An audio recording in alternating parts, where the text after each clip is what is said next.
What's up, YouTube? It's me, the Artisan MC, and today I'm going to give you my reaction and review to X-Men 97 Season 2, Episode 7, Savage Land, Savage Heart.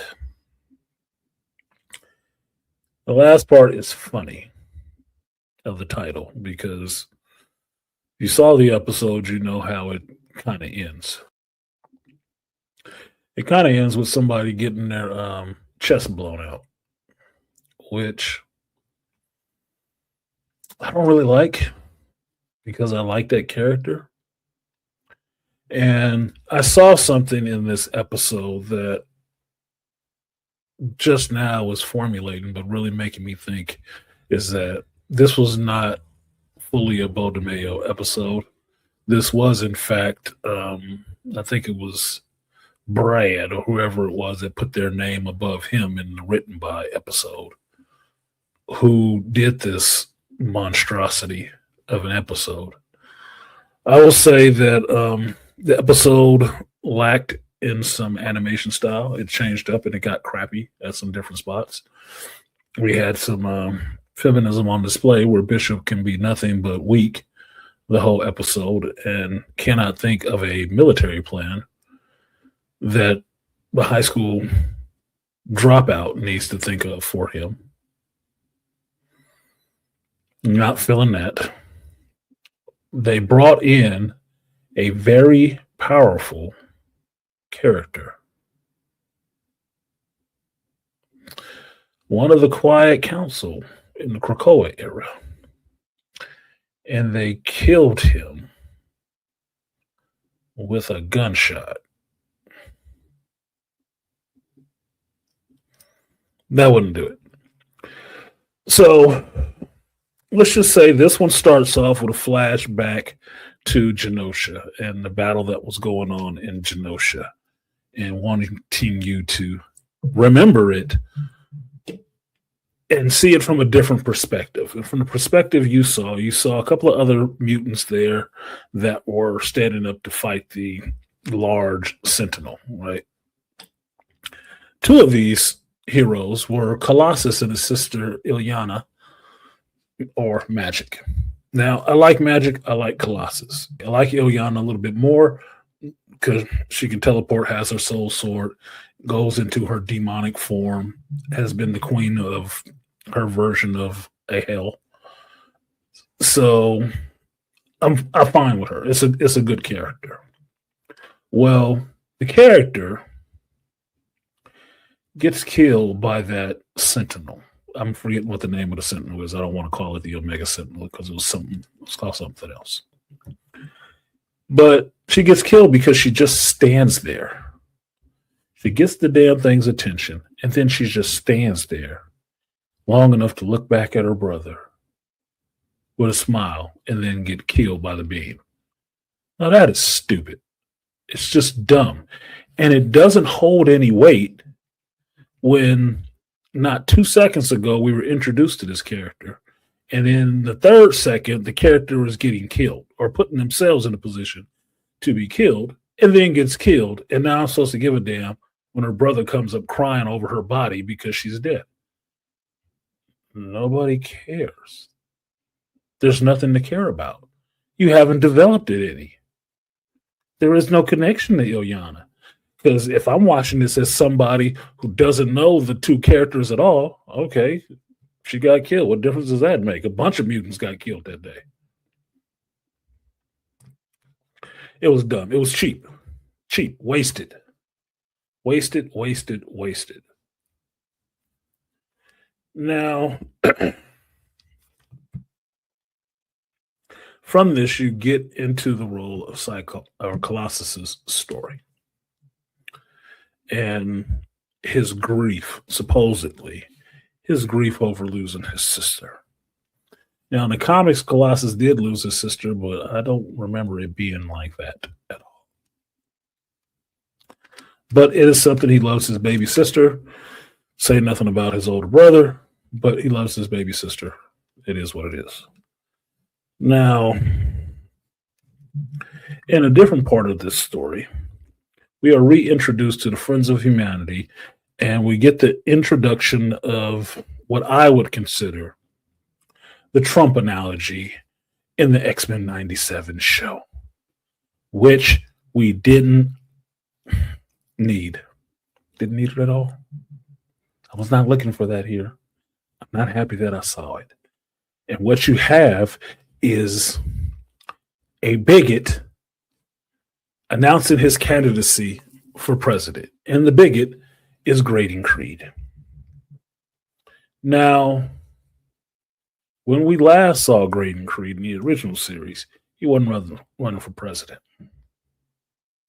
So the fact that in this episode they decided to put that in there and then have the acolytes of Magneto, who we have seen before on Asteroid M in the original series. We even got to know some of them. Colossus showing up with them to capture Graydon Creed seems like a terrorist incident. In fact, because Graydon Creed, no matter what trash is coming out of his mouth, is not responsible for that Sentinel showing up on Genosha and killing all those people. So this is pointless. Now, along with Colossus and the Acolyte showing up, we get the appearance of one of my characters that I like from the Mutants, which is Exodus. And I say this early. Exodus is a wildly powerful mutant. Multiple abilities stacked on top of it. And it's pretty freaking old. Like ancient. Like Knights Templar ancient. And still alive. It'll be relevant later. Now, when Xavier and company, or I should say Corp, see this, they immediately understand that they need to do something about it. And what you have is Rogue and Nightcrawler sitting down looking at this message that the Acolytes of Magneto have put out about what's going to happen to Graydon Creed because of what happened to the mutants. Well, strangely enough, for those who don't know, Graydon Creed is actually Nightcrawler's half-brother, which sort of makes him related to, not really by blood, but loose relation to Rogue as well. Rogue is the adopted daughter of Mystique. Mystique is the biological mother of Nightcrawler. Mystique is also the biological mother of Graydon Creed because she had him with Victor Creed, Sabretooth. That means Nightcrawler and Graydon Creed are half-brothers. Same mama, different daddies. Okay? Mystique like to get down. Okay? Don't matter. Now, because of that, and Nightcrawler being the more conscious person on the X-Men, he wants to rescue his brother, to not create an incident, because what the Acolytes are doing is wrong. Yeah. Xavier ends up talking to Val Cooper, and Val Cooper tells them to stand down, and that her and the president are trying to work on something, trying maybe possibly get an X Factor involved in it. And Xavier tells them, don't worry about it. They're already gone, and you don't want to go where they're going. Hence, we're now in the Savage Land. Now, before we get into the Savage Land, I'm going to back up a beat to say something that I missed when the Acolytes showed up. Well, I like Magneto's Acolytes. We haven't seen them since their time in the original season where they were on Asteroid M. Haven't seen them. They're supposedly broken up from that point. Now, there's somebody in with them that should not be there. And it's a big gray guy with a bandana on his head. Random. Random should not be there. Random is a character that's supposed to be an X Factor. But Forge and the rest of them. I have an issue that he's here. Because to me, this is somebody wanting to throw a character in that has no place being where they are. Which means the person who was on in charge of this episode doesn't know the X-Men, which means it's not Bo DeMeo. This is that top name on the writing who's doing this episode. Now, to flash forward to the Savage Land, you find out that Nightcrawler reveals that, yeah, while, Creed is his brother, he doesn't deserve this, and they can't let the Acolytes kill him. So they're there to get him back. All the X-Men are on board, and we get a little bit with Polaris and Bishop kind of, let's just say flirting back and forth. She nagging him a little bit, and I'm like, ooh, stop it. It's not okay. They even get a little moment when their powers are shut down and rockets are shot at the X-Jet, crashing it. And they have to make a hasty landing in the Savage Land. Now, at this point, Bishop's powers are not working, but he has absorbed all this kinetic energy and whatnot. So his body is kind of on the fritz, and he's kind of in a weakened state. I'm not enjoying that. This is the second episode. This character has just got bitched up, for lack of a better word. Now he's just going to be kind of weak. Fine. And Polaris has all the smarts. Fine. Rogue and Nightcrawler are reunited with an old friend of theirs in the form of Colossus, who vouches for them, and after a little bit of conversation, takes them back to their citadel, because Nightcrawler reveals that Graydon Creed is his brother, his half-brother. So they finagle their way back to the citadel to see what the Acolytes are doing here, and with the promise of maybe they'll join. Now, once they are here at the citadel, they get to see the shrine that has been put together for all the mutants that were lost. And above all of them is Magneto's picture, followed closely below by Illyana's picture that Peter has painted or drawn. And you see Nightcrawler giving some bit of solace to Colossus that the other X-Men actually feel for him. Now, they don't explain how Colossus even decided to join the Acolytes. It happened at a point, but it happened at a different point. I believe, if I remember correctly, it happened after the Fatal Attraction storyline, when Xavier went into Magneto's mind for what he did to Wolverine. Colossus didn't agree with that. He didn't think that was right, because he basically lobotomized Magneto. That was too extreme for Colossus. And so he went and joined the Acolytes for a time. Now, being that he is now here, he is now with these Acolytes, this is what they're doing. He does let the X-Men see Graydon Creed, and Nightcrawler does get to talk to his brother for a little bit. And Nightcrawler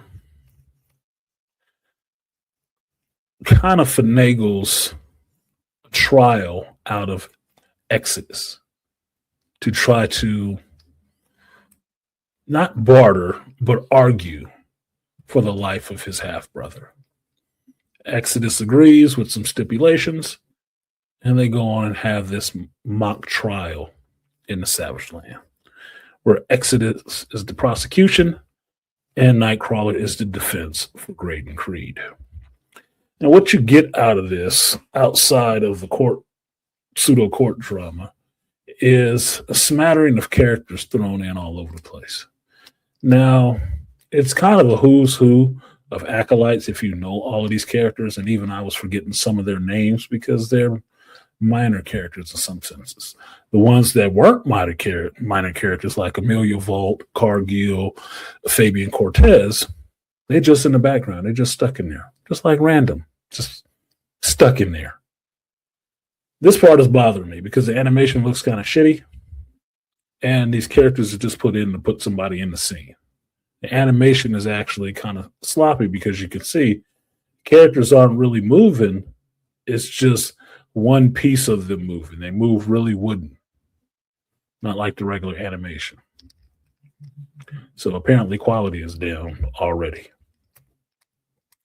Now, through the arguing of the defense for Graydon Creed, Nightcrawler hits on something that drives the point home with Graydon Creed on why he is the way he is, why he hates mutants so much. And when it comes down to it, he hates mutants so much because he was abandoned by the two people who were supposed to love him. His mother, Mystique, and his father, Sabretooth. Because he didn't have any powers. Yes, that's right, folks. We got a whole I Am Not Starfire story within this X-Men'97 episode. Yeah. Now, while it's interesting for Graydon Creed to develop a hatred of mutants because he's still trying to get at the two mutant parents who didn't like him because he's just a human being, it does go into his dysfunction a little bit. I think it's a little more pushing a social message in this show that was never really there.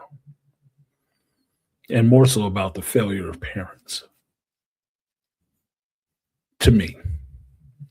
So outside of the political stuff, the mother and father stuff, and now I hate you because I'm not one of you. The episode was kind of trite at that point. Now, while this mock trial was going on, Bishop and Polaris actually get back to the X-Jet, get some of Bishop's backup weapons, and figure out how to shut down the inhibitor tower to rescue their friends and everybody else. And sure enough, spring into action, destroy the inhibitor tower. Now we have the X-Men versus the Acolytes. Mind you, it is a lot more Acolytes than X-Men, but in a sense, this shows you how potent of a fighting force the X-Men are because of their regular training and how some of the other mutants are not on their level. It just is what it is. I mean, between Polaris and Bishop, they can pretty much get things handled. But then you got Rogue, Beast, and Nightcrawler in there in the mix too. Yeah, some things can go down.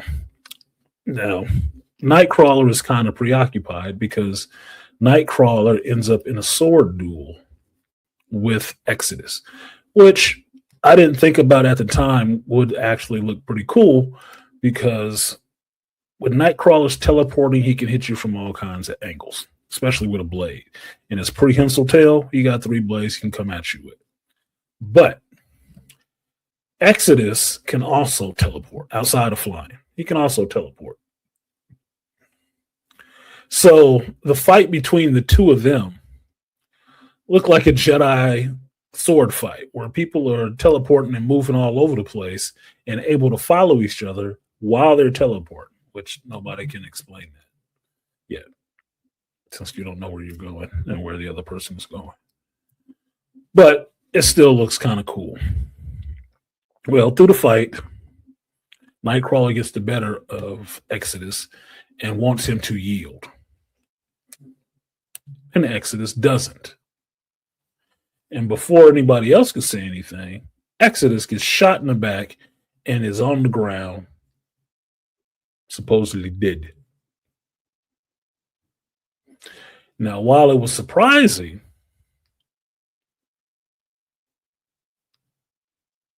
it didn't make any sense. Like, he's out like that. That's not kosher. Well, the gunman turns out to be Graydon Creed. Colossus, who was the judge of this case, never got to deliver his verdict because the fight broke out. But Graydon Creed proves that he doesn't give a damn about mutants and blasts the one that took him captive through the back, dropping him to the floor. And Nightcrawler is aghast.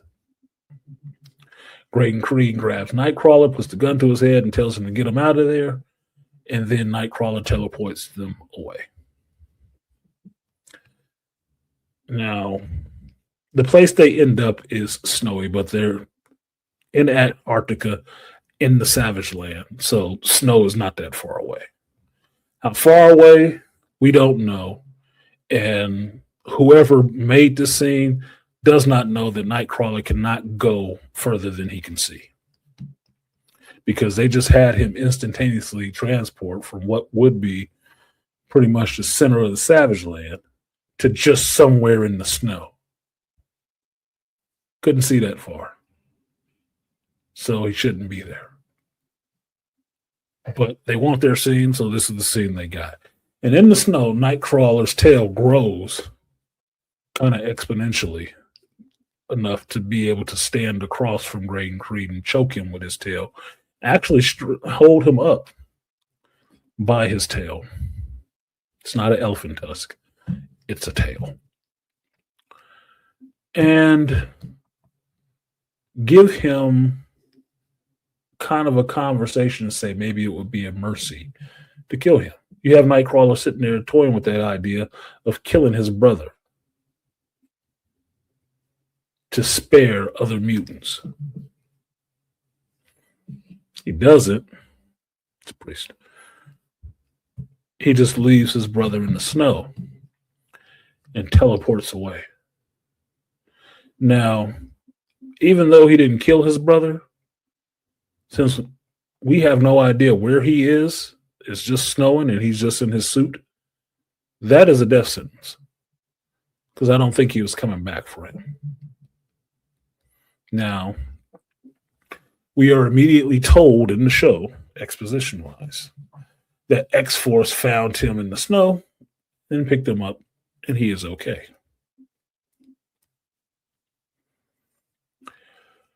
The rest of the X-Men leave the Savage Land and go back to the mansion. And when the gangway opens and X-Men start walking off to Blackbird, Colossus is with them in his regular street clothes. No more acolyte costume. He is gone. And you have a scene between Kurt and Piotr. And he asked him what his actual verdict was because he never got to give it during the trial. And Colossus tells him, you didn't make a good enough case to convince me. But it would have been enough for his sister Ileana. And that's how the episode somewhat ends. Now, this next part that's supposed to be kind of a stinger, but is not, is you get to catch up with X-Force and what Cable and X-Force are doing.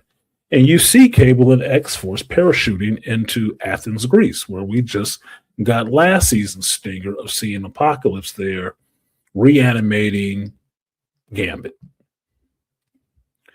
Well, they get into Athens, they sneak around, they find a body there, they look at a body, and oh my God, the body looks like Apocalypse. Dead, desiccated, and with a burnt card laying near him that Jubilee picks up. Like, oh my God, guys, look. Like, yeah, it's a card. So what? There's a lot of them in the world. So this is supposed to be the lead in for finding out that X-Force finding out that Gambit is possibly back and Apocalypse is dead. Now, Apocalypse cannot be dead because that was his first power. He's like an external. He's pretty much immortal. That's why he goes to sleep and comes back so often. So you can't have Apocalypse dead. Now, this is the third time in this show that they have used a death to try to shock people, and it's not freaking shocking.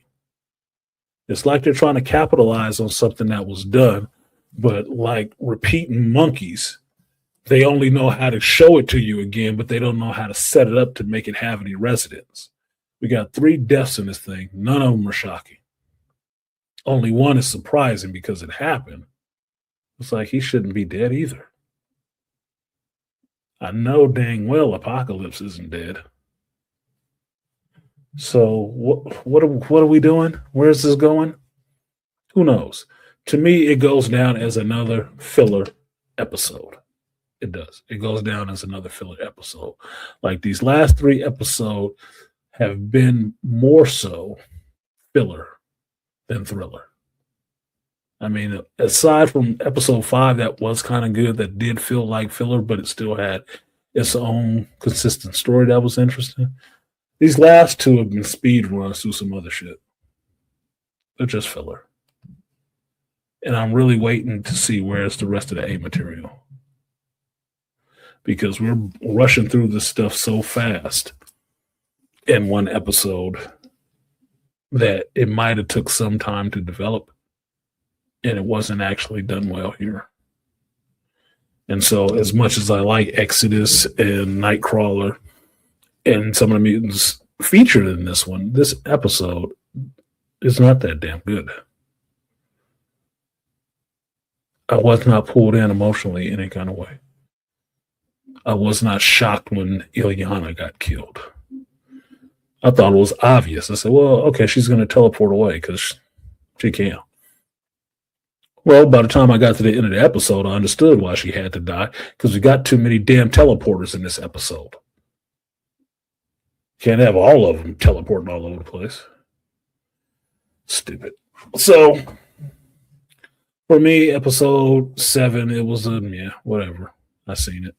I could have watched anybody's video on YouTube today and had it spoiled and not ruined anything for me. But it is what it is. So with that, I'm going to go ahead and get out of here. This has been my reaction and review of X-Men'97 Season 2, Episode 7. Like, share, subscribe, support the stream if you feel so inclined. And if you want to see the full unedited watch of this, which will be kind of boring because the episode was kind of boring, you can check it out on Patreon, Shop Talk with Artists and MC. I will see you guys next time. Peace.